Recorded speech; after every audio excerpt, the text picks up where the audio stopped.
Hello and welcome to another screencast, this time on the use of data. So again, if you're not familiar with these PowerPoints, then just a reminder that the yellow text boxes refer to the tasks for the students. The green text boxes are for the students to take some notes on. The blue text boxes are for differentiation, and the red text boxes are for teaching and learning strategies and ideas, primarily for the educators. So what's the syllabus saying about this particular topic? Well, ultimately, as students, you need to be able to be aware and understand, obviously, what test results are and how are they measured and how do they apply to the different fitness tests. Ultimately, you need to be able to define the term qualitative and quantitative data, the differences between the two. And you also need to just be familiar with how to present data, how to collect data, how to present it, and ultimately how to analyze it. So this is going to be through me explaining a few things to you, going through a couple of exam questions, and ultimately this topic in particular, you just need to practice. Constantly look through some different past papers, some worksheets, and get yourself familiar with analyzing and interpreting that data. So ultimately, first thing we need to do is know these two definitions in terms of what validity is and reliability. So ultimately, as it says there, validity relates to whether the test actually measures what it sets out to measure. So that really kind of is self-explanatory. So if we're testing something, and in order for it to be valid, we need to ensure that what we're testing is measuring out what we set to measure out. And you'll have heard that term before, no doubt, validity in things like science when you're coming up with a practical experiment. And it'll apply exactly the same in regards to sports science and PE. Reliability, slightly different, is a question of whether the test is accurate. So when we're setting up the test, when we're actually using the different protocols and so on and so forth, how reliable is it in terms of how accurate a measurement it is? So it's important here that we follow those procedures and we follow them correctly, and it's for all individuals. So for example, if we're setting up the agility test, that we run the same course for each specific individual. So there's no disparity, there's no difference, there's no change. Otherwise, that would make the test unreliable, wouldn't it? Okay, so first question, first challenge for you to do, just pause the video. I want you to try and answer this question. So write the question out and mind map out of it or list it. So why do we collect data in sport? Okay, so hopefully you come up with some different examples in terms of why we collect data in sport. You can see from the diagram below, you've got a few examples there. So ultimately, in terms of sports science and PE, we're looking to monitor progress. Ultimately, we're looking to identify the strengths and identify the weaknesses in our performer, and we can do that through taking in different forms of data. We can also establish a baseline assessment.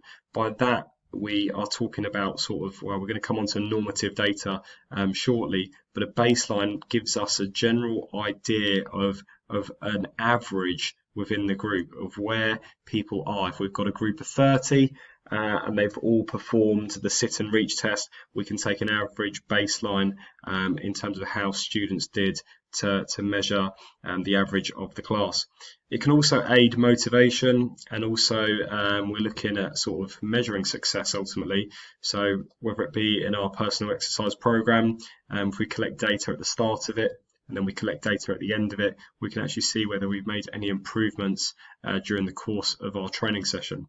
And also we can set targets, can't we, in terms of short-term goals and long-term goals, and that will link into this aspect of keeping our targets and our training focused and also motivation high. Okay, so moving on to normative data. So I don't want to spend too long on this, but as students, you need to be aware what normative data is really.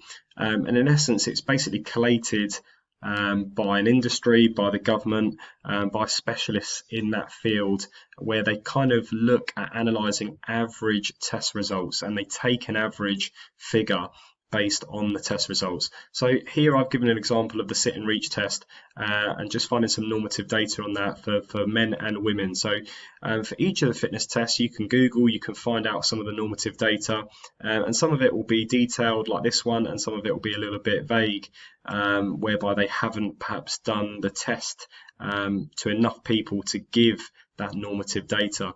But ultimately, as you can see here on the right hand side, it's categorized from from the bottom up, very poor, all the way through to superb, and the measurements are taken in centimeters and inches, and they're categorized by men and women. What isn't established here is the age category. For example, we know for a fact physiologically as we get older we lose our flexibility gets worse, so some of the normative data will categorize age categories as well, but some of it may just specifically say adults, and I think this one in particular will just be referring to adults. Okay, yeah, and as it says there in the second bullet point, yeah, so as I said, you can sometimes compare that data based on different factors, including ages, the gender, and also ethnicity. Okay, so this is really important, really, qualitative and quantitative data. So we need to be aware of what the difference is between the two. And ultimately, when we're looking at quantitative data, we're talking about information that is factual. It's not based on opinion, it's not based on judgments, it's not subjective, so we're not thinking and sort of logging into Monday Night Football, listening to some pundits give their opinions and their judgments on something. Okay, we're talking here more quantitative data, and this normally involves numbers, so it may be statistics, and to be fair, on things like Monday Night Football and on different sporting analysis programs now, we will see statistics, won't we? Whether it be in tennis, at the end of a set, for example, we'll see how many tennis serves for Roger Federer, for example, for Serena Williams, how many actual first serves were completed and went in, and how many were out, forehand winners, backhand winners, how many unforced errors. So all of those statistics will be referred to as quantitative data.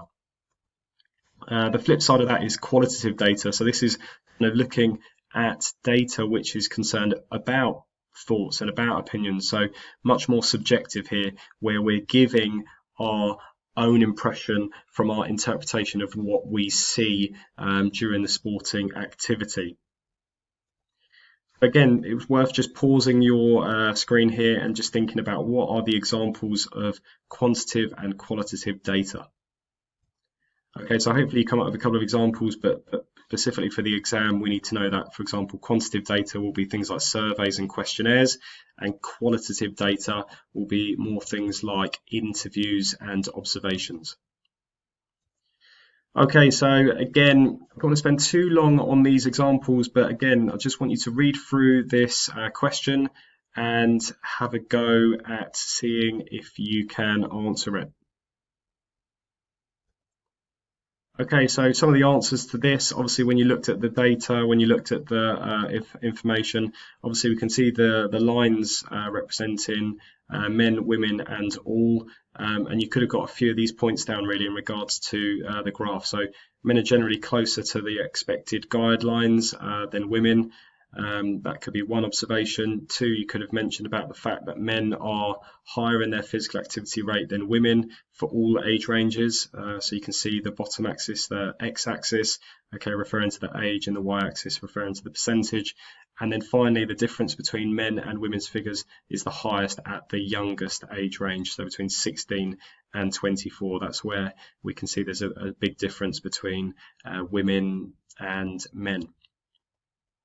And finally, you could have said as well that, obviously the lines are sort of generally going downwards, aren't they? So ultimately, both men and women participate less as they get older. So we can see that the 75 plus is for women about 20%, isn't it?